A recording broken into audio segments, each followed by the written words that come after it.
Hi, and welcome back to another video of vintage radio and TV stuff. Today it's radios.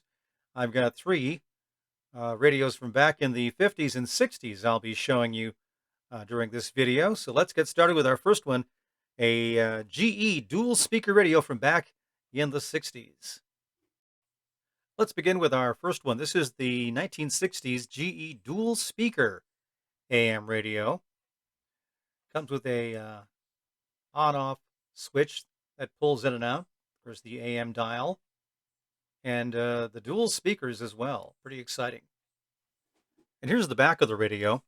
Unfortunately, somebody thought it was important to peel that label off. Would have been very nice to have that label on there to get all the information about the model number and such. And there is the power cord on a kind of a funky angle, and you'll find out why that is when I take the back off and show that to you. Okay, let's look inside the back of the radio. Here are the guts. You'll see the two speakers there. And here are the tubes in the chassis, which is on a kind of a angle. I'm guessing that's like that so it kind of fits inside the entire radio. Those speakers might kind of get in the way of the tube set, so I suppose they had to put it on an angle like that to make it all fit. Okay, let's turn this on and see if we can get any sound out of it. So far, nothing. But we'll see if it wants to make any noise for us. Okay, we're starting to get some sort of noise of some sort here. Let's see if we can...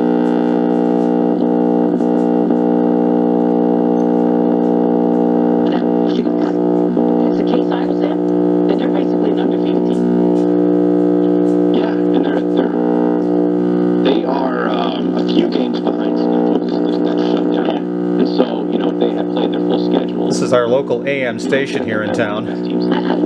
So it's kind of there.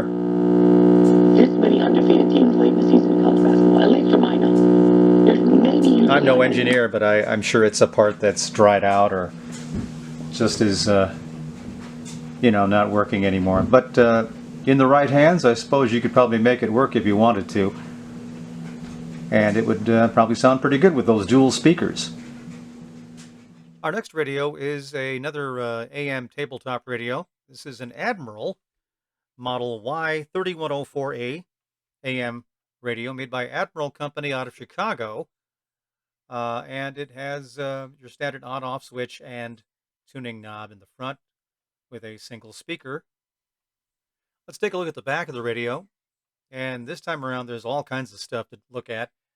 It describes the power supply, the built-in antenna, servicing the tubes. There's even a warranty on the back. And of course, it tells you that you shouldn't be messing with the back of the cover because it has a power interlock.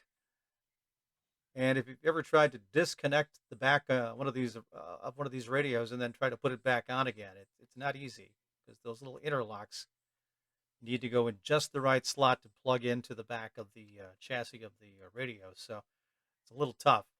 Of course, it's made by Admiral Corporation, Chicago 47, Illinois. And now let's take a look inside the guts and take a look at some of these old tubes. Admiral made their own vacuum tubes, as you can see from the one on the far left here. So that's pretty cool.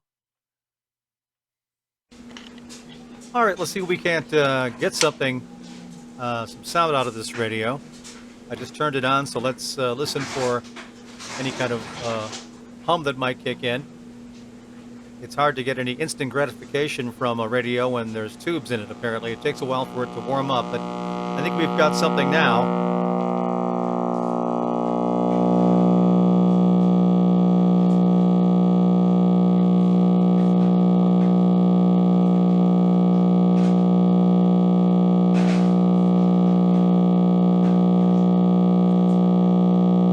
But it appears there's nothing coming in on this particular radio, so I think I'm going to give up right now.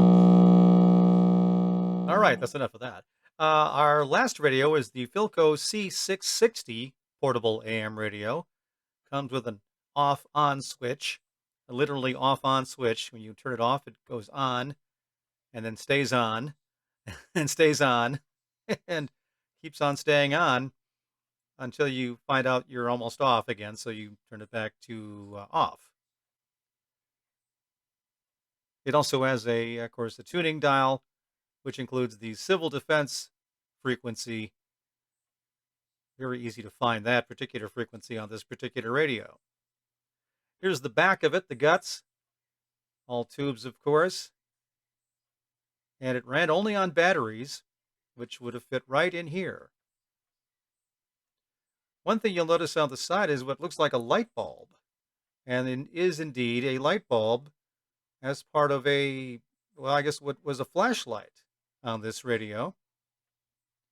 So it was designed for outdoor use on the beach, perhaps, and there's a little switch on the top there that you would use to switch on the flashlight.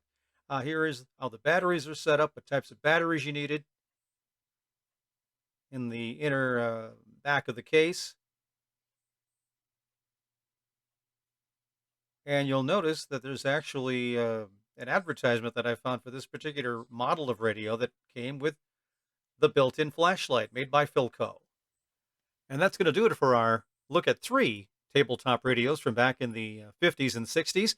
Thanks for watching. If you liked the video, please click like, put any comments below, subscribe to the channel, and we'll check in with you next time. Thanks for watching.